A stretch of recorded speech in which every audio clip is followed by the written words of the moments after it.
A chill in the goddamn head at the barbershop in broad daylight. 44-year-old Armand Hilton is wanted for murder, robbery, and related charges. Police say he shot and killed Natifa Wade inside a barbershop on Lehigh Avenue on Saturday afternoon. Investigators say Hilton opened fire inside the barbershop, hitting Wade in her torso and head. She died at the scene. But before you think that this was a senseless attack, let's speak on the actions that caused murder to be the reaction. Speedy was sentenced to some prison time, man, and he left till his baby's mother, his son's mother, with all his properties, man.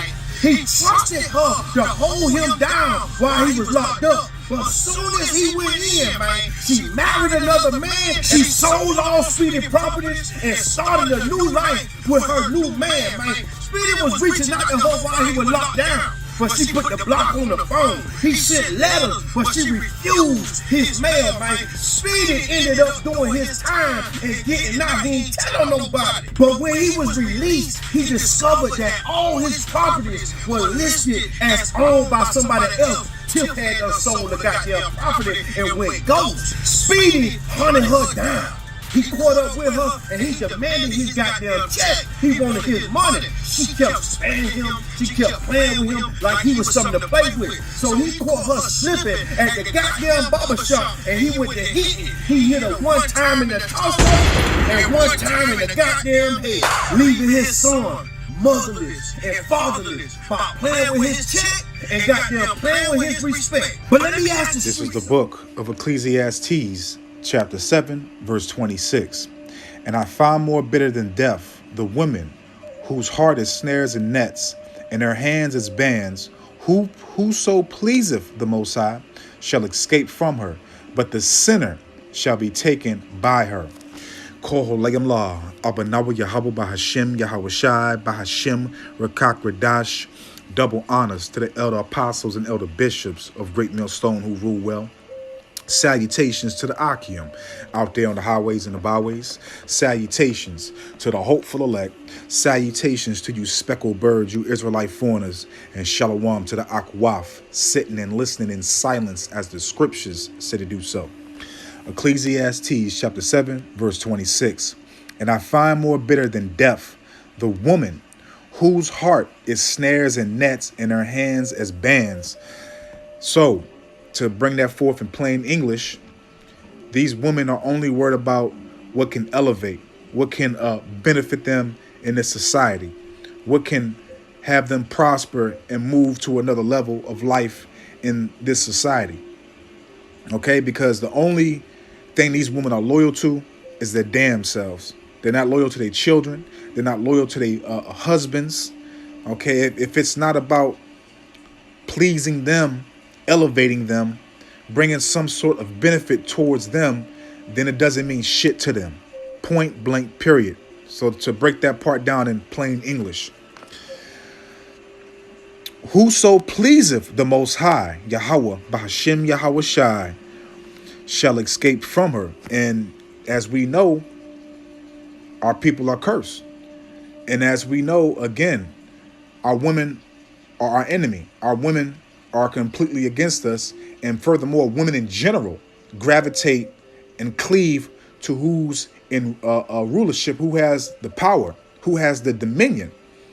Okay, and just well as the man, but also the women. Okay, you can't please these women. You must please Yahweh Shem Yahweh Shai, because if you please Yahweh Shem Yahweh Shai, these obstacles, these tribulations, these trials won't be brought forth. And if they are brought forth for a reminder. But the Lord will always pull you out of that situation before things get too sticky, before things get too tough, before things get too critical. All right.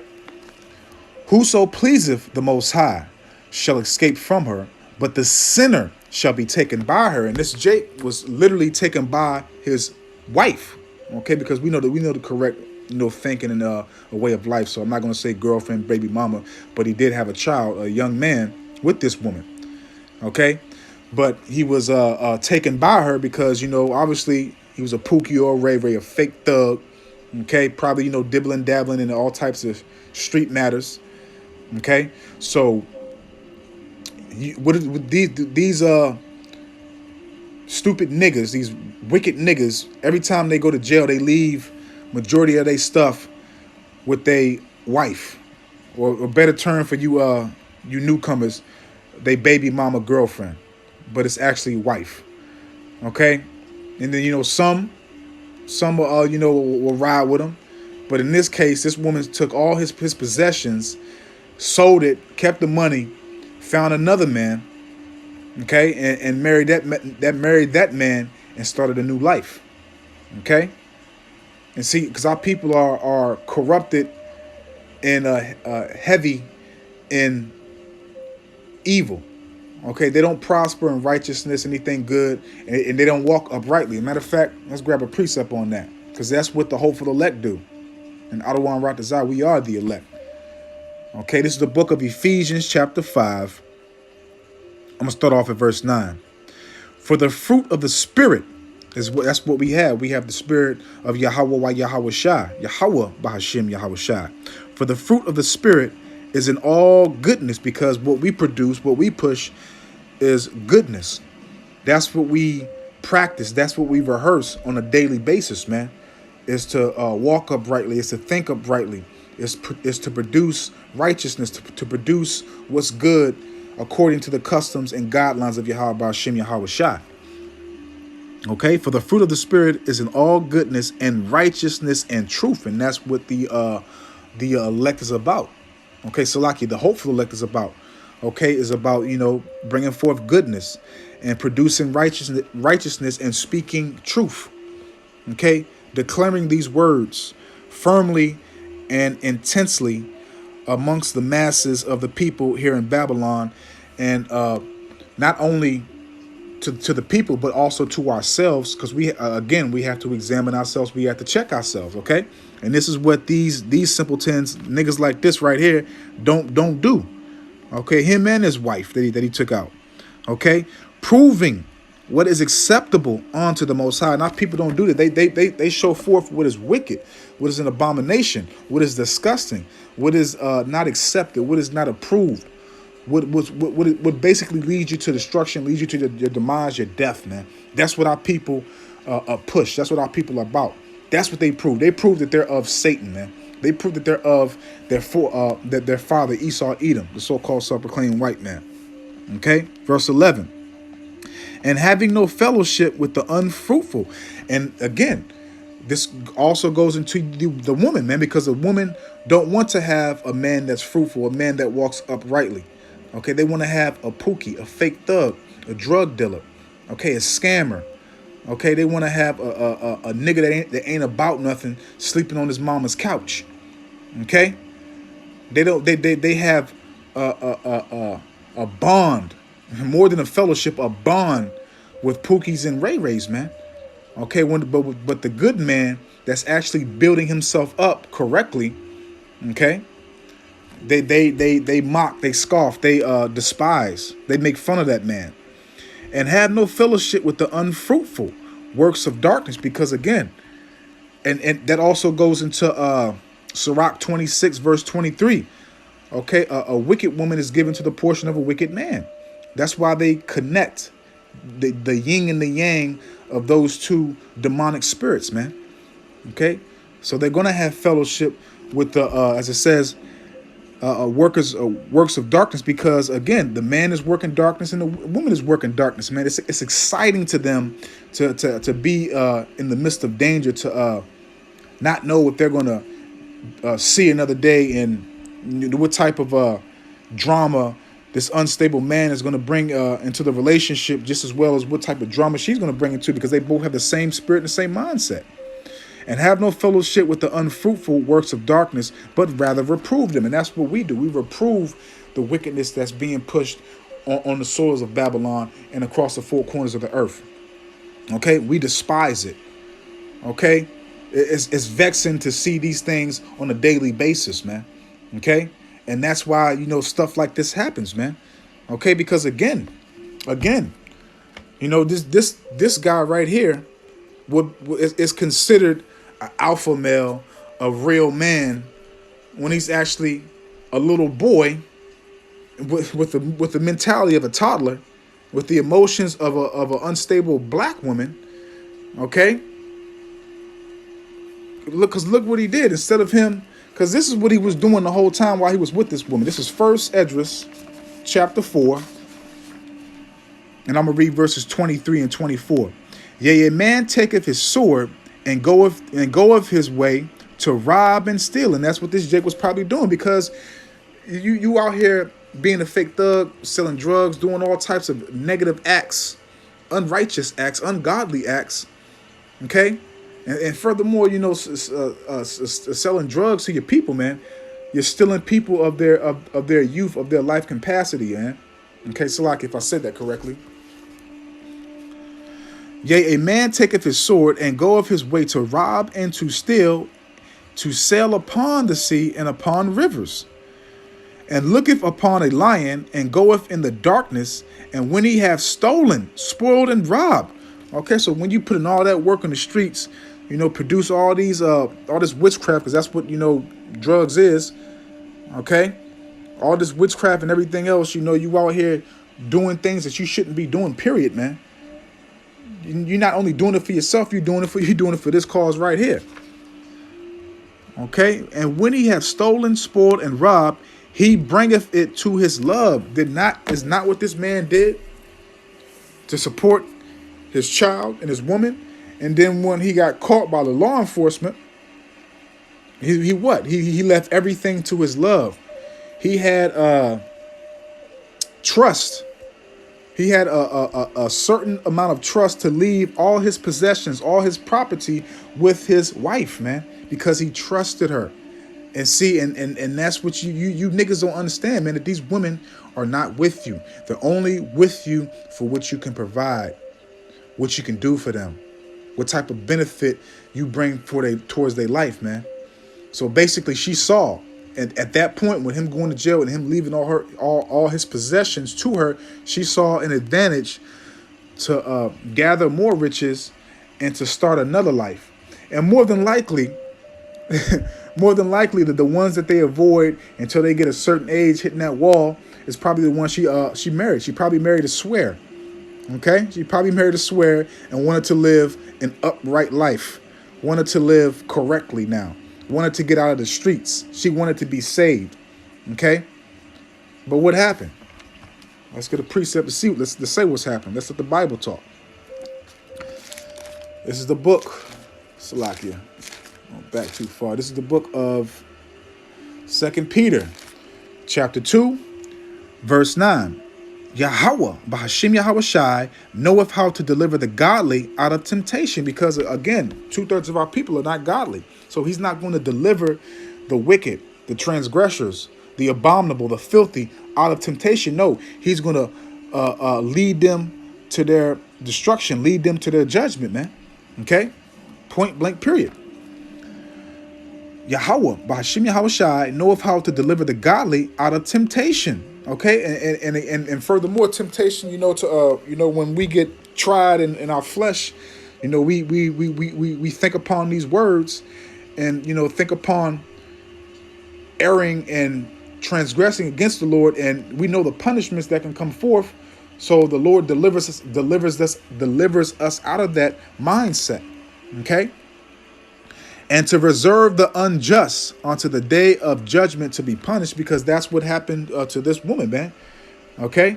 She was reserved unto the day to be punished, man. Brought forth to her destruction, man.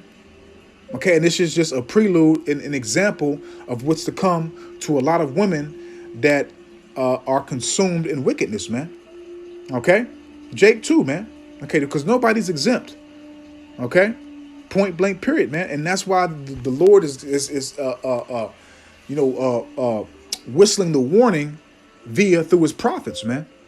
Okay, and that's why we always read this. I'm gonna go grab this real quick, and we're gonna continue to read this and sound like a broken record and to recite these precepts over and over again, man. Okay, because it's part of our vocation, it's part of our lot, it's part of our task to say such things over and over again, just like the prophecies which we continue to speak over and over again, the MOTB, okay, Jacob's trouble, etc., man. It's the book of Isaiah 32, verse 9. Rise up, ye women that are at ease. And we're telling you women, we're telling you men, okay, but this is about the women being judged. We're telling you women what's to come, what the Lord is going to do to our people. And you know, that nature is going to make you, and force you to go back to your rightful position, man, and to humble you down, to get that that heavy spirit of pride that you have on your countenance, man, in your heart. Rise up, ye women that are at ease. Hear my voice, ye careless daughters. Okay, because the Lord is speaking through his prophets, man. So you may be hearing them off your eyes, Monagon, Zayanala, Amawanabad, okay, Manatazakba, all right, Yashawamba, but it's all the Lord speaking through us. Okay, Adawan Ratazah. Ye careless daughters, give ear unto my speech. And we see the mind state, the mindset of these women here in Babylon. Careless, worry free, walk around with their chest poked out, their noses high in the sky. Okay, because you still have the benefit of dialing 911. You still have the benefit of having security, but that's about to be obsolete. That's about to be taken away by Yahweh Hashem Yahweh Shai. All right. Many days and years shall ye be troubled, ye careless woman. For the vintage, again, the vintage, the Section 8, the food stamps, the snaps, whatever they call them now, 911, the judicial system. Okay. All types of security that you have been given in this society, and benefits from the government, and benefits from your job. You know, you getting these jobs and being able to make a certain amount of income, and some women more than men. Okay, that's gonna be taken away, and also too the rent, the mortgage, the increase of a percentage of tax, all that stuff, man. Everything is elevating, man.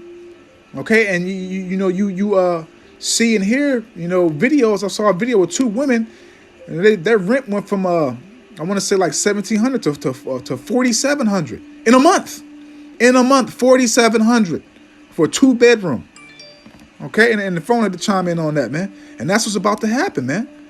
Okay, you're going to be troubled for many days and years, man. That's, man, it's lucky that is happening. It's just not to the point where it's making that proud spirit jump up off of you and you really humbling down. Okay? Many days and years shall ye be troubled, ye careless woman, for the vintage shall fail, the gathering shall not come. Okay, there will be nobody to save you, and you won't be able to call your zaddy, the so-called white man who you've been tag teaming with, who you made an alliance with. Nah. He gonna leave you out, he gonna hang you to dry, man. Your job is done. He doesn't need you no more. And he's going to show that. Tremble. The Lord's going to make you women tremble. Okay? He's going to make you shake to the point where you ain't going to know what to do. Tremble, ye women that are at ease. Okay? Because a lot of these women are at ease. And this is a prime example of a woman being at ease. Did this woman literally think that this man would never come out of jail? Did this woman literally think you fucking with a fake thug, an unstable, emotional, weak, effeminate man that you had a baby by, and his mental? Did you really think that this nigga was not gonna feel some type of way about what you did with all his possessions, all his property, and probably his money too? Tremble, ye women that are at ease. Be troubled, ye careless ones. Strip you and make you bare, and grit sackcloth upon your loins. And the Lord's about to make you bare. He's about to take away all that war paint, all the the pampering that you get, the things that you got to do to stay in your bad girl mode and all that, and all that's about to be done, man. Your fucking weave, your front lace helmets. Okay, all that stuff is about to be done. The tampons, panty liners, all that stuff, man. The Lord's about to bring you women very, very low. Okay, you about to be out here looking like Mark Henry, man. Okay, and better than that, you about to be out here looking like Dennis Rodman, man. Now, how he looks now, which is worse, because this is what the Lord did to this woman, man. And this is what the Lord Yahweh Hashem Yahshua is going to do to a lot of you women if you don't take heed, man. Okay, and I believe one of the brothers just did a lesson on one of Vocab's minions that just got put to death. This is the book of Hebrews, chapter 10, starting off at verse 30. For we know him that have said, vengeance belongeth unto me. I will recompense, saith Yahweh, Bahashem Yahweh Shai. And again, the Lord, Yahweh, shall judge his people. And that's what the Lord did. He judged his people. He judged this woman. Okay, because again, we don't know what this woman was doing in this life, in this present life, nor her past lives, to receive a judgment broad day at the barbershop. And furthermore, who was she at the barbershop with? Was it a barbershop with half men, half women? Was she getting her hair done? Or was her husband getting his hair cut? Or was her son getting his hair cut? That's another thing that wasn't stated too. Was her son there when his father, was her son there when his father took the mother out? Because they didn't say that. Or was her husband there? Okay, we don't know. Verse 31, it is a fearful thing to fall in the hands of the living power, Yahweh, Bahashem, Yahweh Shai. And this is a pure example of falling into the hands of Yahweh, Bahashem, Yahweh Shai, man. A pure example of that, man. Because again, the Lord will literally lead you to your demise, lead you to your judgment, man. Okay? When he'll reserve the unrighteous until the day of judgment, man. Okay? Point blank period, man. But the point is made. Let's close out here because, what this woman did hurt this man. And we've all, had certain situations that we went through in life. We've been hurt by women. Okay, every man here. So let's grab this. She and also too, Salakia. These women know exactly what to do to bring you down low, to belittle you, to make you feel like you're nothing, to make you feel empty. These women know exactly what to do, man. Okay. So this is the book of Sirach, chapter 25. I'm going to read verses 13 to 14. No wound is as serious as wounded love, because this man, he was wounded, man. He was hurt on what his wife, the mother of his child, did to him, man. He was seriously hurt. And this is a prime example of, being unstable, not thinking logical, highly emotional, and just, besides doing that, thinking of the right way to go about things. No wound is as serious as a wounded love. No troubles are as serious as the troubles that women cause. Okay, do you hear that? No troubles are as serious as the troubles that woman cause, man. Okay, because she caused it, instead of just keeping his stuff, not doing nothing. And, there's no telling what type of situation she was in. But you already knew the situation you was in when you was messing with a fake thug. But she brought these troubles upon herself instead of just asking him, like, look, I'm going through this, I'm struggling, blah, blah, blah. Can I do this? Instead of communicating with her husband and saying, what it is. But she brought these troubles upon herself. Verse 14, no sufferings are worse than the sufferings caused by people who hate you. And again, these women are not with us. They don't like us. And you can just go to any social media platform and watch these women talk. They show it. They profess it boldly. They stand on it. All right? They stand on everything they say about us, man. They do not like us. They hate us. And it also goes into the curses too. No revenge is worse than revenge taken by an enemy. And again, these women are our enemy. Okay? And also too, this could have been, as the scripture stated, it could have been revenge for something that he has done to her, and that she felt like she was going to get away with. But I'm going to leave it right there, man. I don't want to write this out. I hope and I pray that this is edifying, uplifting, and informative to the true sincere Akim Wa'akwaf. So with that, I'm just going to say, Koho Layam La, Abanawa Yahweh Bahashim, Yahweh Shai, Bahashim, Rakak Radash, Watha Wada, Yahweh Bahashim, Yahweh Shai, Bahashim, Rakak Radash, for putting the spirit on me, my elder apostles, elder bishops, elders, brothers on down, for doing these epistles to enlighten you, inform you, and edify you, and uplift you through the power and spirit and words of Yahweh Bahashim, Yahweh Shai.